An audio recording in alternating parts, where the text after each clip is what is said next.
Welcome to Level Up with Winnie Sun.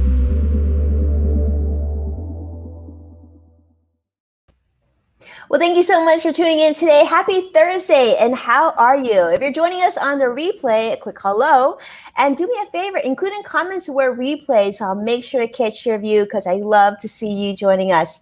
And if you're joining us live, well, hello, welcome to the show. As you know, we stream every day on 6 different platforms to you every day after the financial markets close here. So let's tell you how the markets closed today. In fact, the Dow closed down 68 points, NASDAQ down also 16. The S&P, unfortunately, also tied down 14. So, the big news of today is, will we be receiving more stimulus relief? As you know, today, President-elect Joe Biden is expected to share his long-awaited stimulus plan. And the person has been reported that the transition team is thinking about confirming Biden's sort of desire for bipartisan support for his relief plan. And we're hoping for a much larger stimulus package as more Americans continue to struggle, continue to be unemployed. As we also saw, the U.S. Labor Department today also reported that the first-time claims for unemployment insurance, unfortunately, last week jumped up to 965,000 versus what was projected to be about 800,000. And as you remember, last week we were at 784,000. So not the direction that we were hoping for. But on positive news, it seems Johnson & Johnson, which many of you remember when we were kids, right? We used to use baby oil and all those Johnson & Johnson items I remember for my children even. They might actually have another COVID-19 vaccine for us very soon. In fact, Johnson & Johnson's single dose coronavirus vaccine has been reported safe, and it appears to generate a promising immune response in both young and elderly volunteers. So hopefully we'll hear that sooner rather than later. But today, I am so excited. Let me tell you, I'm almost fangirling here today because I have a very special guest, someone I've actually followed for quite a few years, someone I've looked forward to meeting and looked up to in the financial industry for quite some time. And we're talking the must-know financial tips for 2021 with friend and industry powerhouse, Catey Hill. Catey, welcome to the show. How are you? Hi, thanks for having me. It's so nice to be here. It is such a treat. And I gotta say, I feel very, very fortunate this week because I actually get to see Catey twice this week. Such a treat. Catey is executive editor of Millie, a new money and career magazine, website and newsletter from the team at Meredith. For more than 10 years, she's written and edited personal finance stories for everybody: The Wall Street Journal, Barron's, 17th, Worth, Smart Money, Forbes, Real Simple, Market Watch, and more. But you might also know she's also an award-winning author of 2 books: The 30-Minute Money Plan for Moms, How to Maximize Your Family Budget in Minimal Time. And this title I just love, Shoo Jimmy Choo, The Modern Girl's Guide to Spending Less and Saving More. So welcome, Catey. It's such a treat to have you. How are you? Great. I'm so honored to be here. And I love that we got to speak twice in 1 week. This is lovely. Well, let's talk about what you're doing. So tell me a little bit about what you're currently busy with and maybe the projects that you're working on currently. Yeah, so I'm now the executive editor of Millie, which is a quarterly money and career magazine for women put out by Meredith. And we go to 1 million subscribers of Real Simple. We also have a newsletter, social channels and all of that. So I've been really busy with that. And it's been really wonderful. We just getting to read letters from women all over the country about what what money concerns they have, what career concerns they have. It's funny, I started this job right before the pandemic, and then the pandemic hit, and it's just a whole new set of, as you can imagine, concerns and issues, and it's been really rewarding and lovely to get to talk to those women and answer them and help out wherever I can. I love that because you're doing, obviously a lot of written content, but also you did a wonderful virtual conference this week that you moderated that unfortunately I was a part of. And I love the discussion. I love the questions that are coming out. And hundreds of people right now are looking for financial advice. And so have you noticed an uptick? Have you been seeing more participants, more viewers, more interest in the content that you're sharing? Yeah, no, absolutely. People want to know, how do I earn more money? Or for a lot of people, it's like maybe they have a job, but their spouse or their partner lost their job. And how do you now survive on one income? Just a whole new set of issues. And we were seeing, not even a year ago, just very different. So it has been just super rewarding to get to answer those questions wherever I can and get to talk to experts like you to help answer those questions. Well, we try. One thing that I think a lot of us are thinking about for 2021, especially, is the ability to earn more money. I think a lot of us feel like, like we just talked about earlier, unemployment numbers continue to rise. But is there a way for me to bring in some income that maybe I haven't been thinking of, that hasn't really been on my radar? I've been really involved recently on some discussions, even in Clubhouse, and they're talking about the side hustle and just getting creative. So I'd love for you to so take on that, if you will. What are your thoughts on this? Yeah, no, I think, there's always this thing about like, well, you just need to make a budget. The other side of that is it really helps to earn a little extra money to help pay off whatever it is you need, or earn extra money.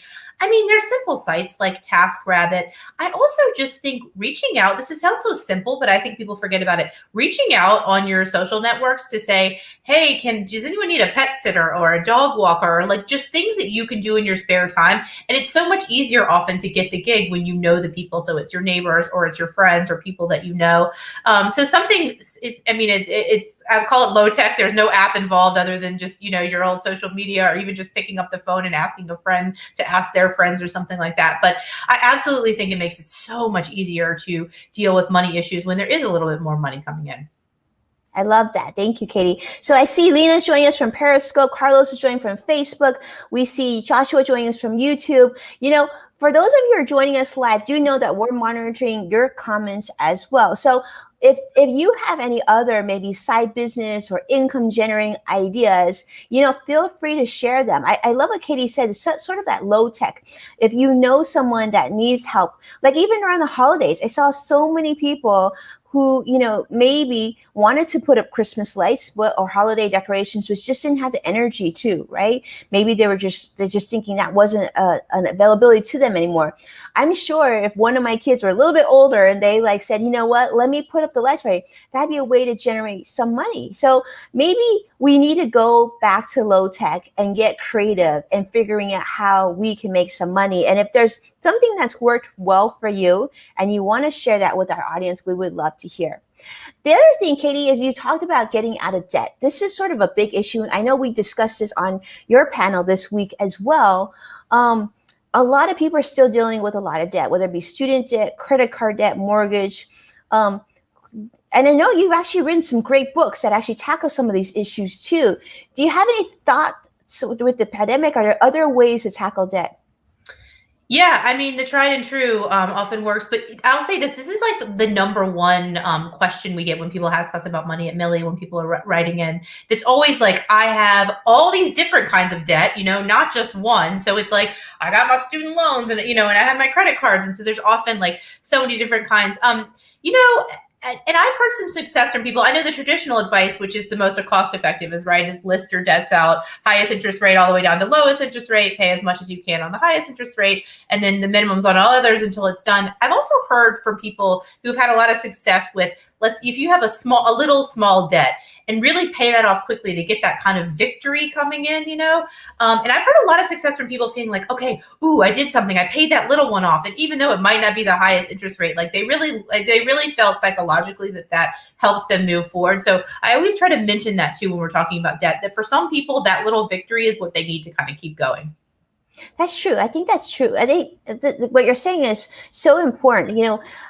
One size doesn't fit all, especially when it comes to financial planning, right? Some people who are very much numbers people, especially some of our clients, like engineers, right? They go right to the percentage. So the interest rate is high. We just tackle that first. But like you said, many of us like the feeling of closure, of paying one credit card down, move on, put it in the ice tray in the freezer, and I can go to the next one. Having that feeling of simplicity, whatever works for you. And that's what I would love for you to talk a little bit about this, the concept of mini goals. I'm a big believer in this too. I'm not a big resolutions person. I like chunking my assignments, get done, move on. And you talk about mini goals, if you can, a little bit more about how you would relate that to financial planning. Yeah. So I actually just wrote a column about this because it came to me where it's like, the traditional goals, which are so great, like you want to save 15% ish of your income for retirement, right? You want to build up an emergency fund of 6 to 9 months of expenses. I just kept hearing from people being like, right now, that is not possible. And so I thought, like, this may be the year to do no harm if you can, right? If you can't meet those goals, it's okay. Maybe, if you can meet those goals, great, do it. Like, absolutely. But if this is not the year, someone lost their job, right? Like, just see if you can tick up your retirement savings by 1%, if that's all you can do, and kind of do that every 6 months until you get back up there. But I love this idea of mini goals, because sometimes when people hear those really lofty goals, while they're so great, and if you can do them, you should, some people really need to, they need the baby steps. And I get that too. Like, just up it by 1%, or for your emergency fund, try to save a week's worth of expenses. Yay, you've done it. Go for a month, but those little steps, because for some people, what happens is when they hear a big goal, they think, nope, I can't do that. It's too much. When in reality, if they just kind of baby step it all the way through, it might really help. I love that. And you need a visual, because I'm hearing Catey talk about this. Just imagine mini golf financial planning, right? You hit the ball the one step, you do one thing, and then you keep on moving bit by bit, and eventually you'll get to your overall goal. But it's so true, especially right now. I think everybody can agree that we're all going through something right now. We're struggling in our own personal ways, and none of us really understands that. But the one thing that we can agree on is that we're all going through this together in our own way.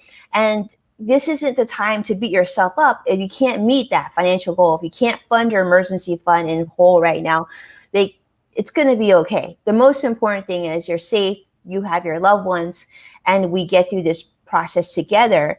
And more than that, it's really interesting, Catey, because as a financial pro, we talk to our clients all the time, and they're like, I feel like I'm losing time. I feel like I'm not working as much. I'm not saving as much.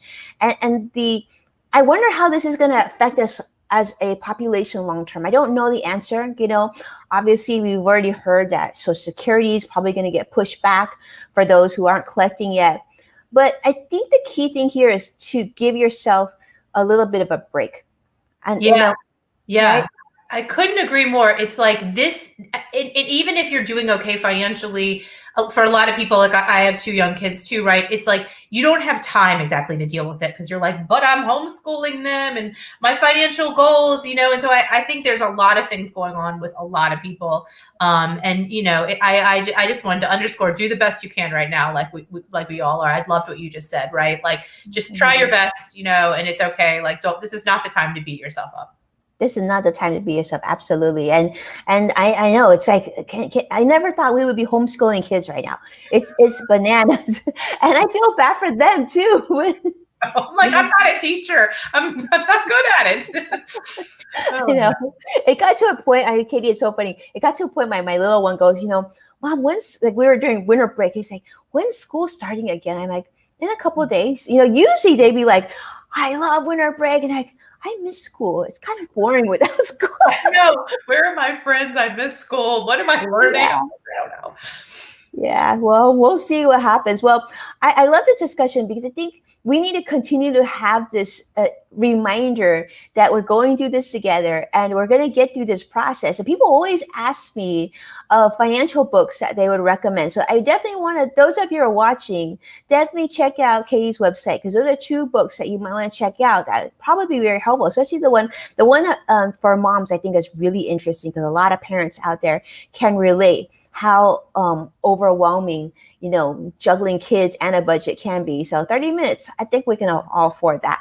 But Catey, this is your first time here. I got to tell you, I am so excited. And I think it's time for us to share with you what we call the speed round.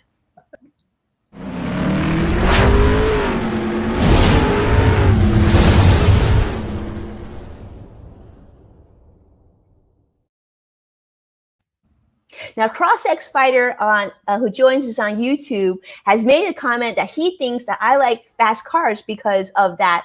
And I got to tell you a little secret. Back in college, it is true. I actually did a little bit of street racing. But you never would have guessed that, right? So this is where we get to know our guests a little bit better. We really get to know their personalities, because I'm going to tell you, I have been following Catey for so long. If I had known how fun she is, I should have reached out to her from day one. So let's start with this.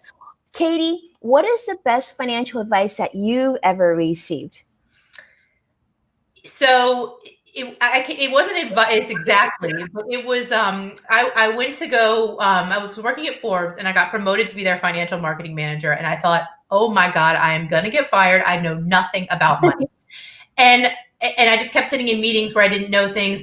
And I kind of taught myself. And so to me, the lesson that I learned there was like, okay, it does seem really scary to learn about money, but you can do it. I didn't have, I majored in psychology, right? I didn't have some big math background, and I just kind of slowly figured it out, basically because I was under fire. But to me, that was like, it was like silent advice. Like I was hearing all these things and thinking, oh my gosh, I don't know what a Roth IRA is. Like they're gonna find me out. And that really changed me. Like, okay, even now when I don't know a term, I don't know something, I'm like, I can do this. Like it's not, it's not completely impossible to understand money, even if that's not your full background. I love that. And it's so true, because thanks to Google and YouTube, we're going to just be fine. Yep. The whole internet's out there for us. That's right. All right. Let me ask you this. This is a fun one. So I feel like we should dream a little and have some fun. Now, let's just pretend, Catey, that you've won the Mega Millions Lotto jackpot. Now, money is no longer a concern for you. What do you do with your life now? I mean, the first year has been traveling. I have so many places that I have yet to go to. That is just that my short and my long answer is I have 1,000 places that I want to do, 1,000 trips I want to go see. So I would just freelance write and travel wherever I could go. And that sounds like a dream to me. So you would still write. That's interesting. So you do enjoy writing. I do. I love it. I love it. It's funny. That's not what I thought I was going to do with my life. I sort of fell into it, but it's certainly the thing that I really love doing the most. So yeah. That's fascinating. Have you seen the YouTube series, The Bucket List Family? No. Oh, you need to check them out. So basically a family with little kids, and they go all over the world and they write about it. And it is, and they create YouTube videos as well.